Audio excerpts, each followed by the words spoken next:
La matrice de la gamme de produits est un outil très simple utilisé dès la phase définir. Elle permet de déterminer clairement l'ensemble des produits d'un processus. En effet, cette information est essentielle pour ne pas fausser les perceptions. Mais qu'est-ce qu'une famille de produits et comment l'identifier? La matrice consiste à regrouper les produits transformés au sein d'un même processus.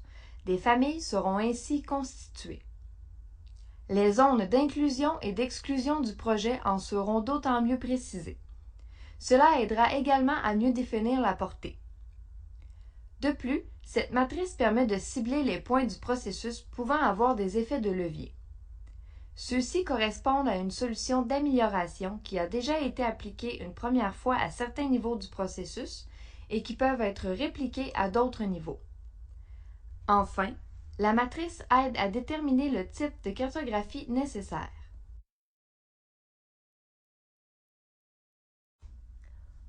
Le cercle rouge sur la diapositive identifie le niveau auquel la famille de produits intervient dans la logique analytique.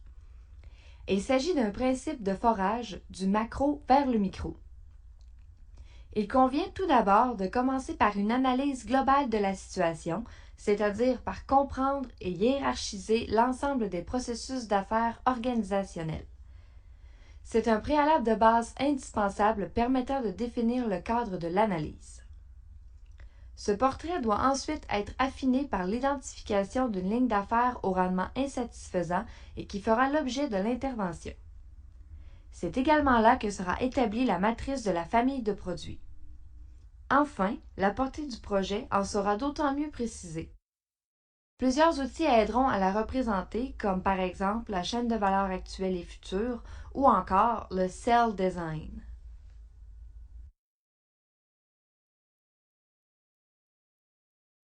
La matrice de produits se construit selon deux grandes étapes. Dans un premier temps, comme l'illustre le tableau de gauche, il convient de lister les produits A à G d'un même processus d'affaires, puis les différentes étapes du processus. Il s'agit ensuite d'indiquer par des X les étapes par lesquelles les produits sont transformés. Dans un deuxième temps, comme l'illustre le tableau de droite, des familles seront créées. Autrement dit, des groupes de produits passant par des étapes similaires ou identiques du processus. Cette analyse n'est pas toujours évidente.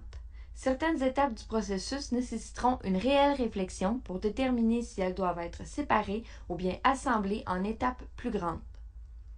Le but de cet exercice est d'identifier des différences significatives qui requerront des traitements différents.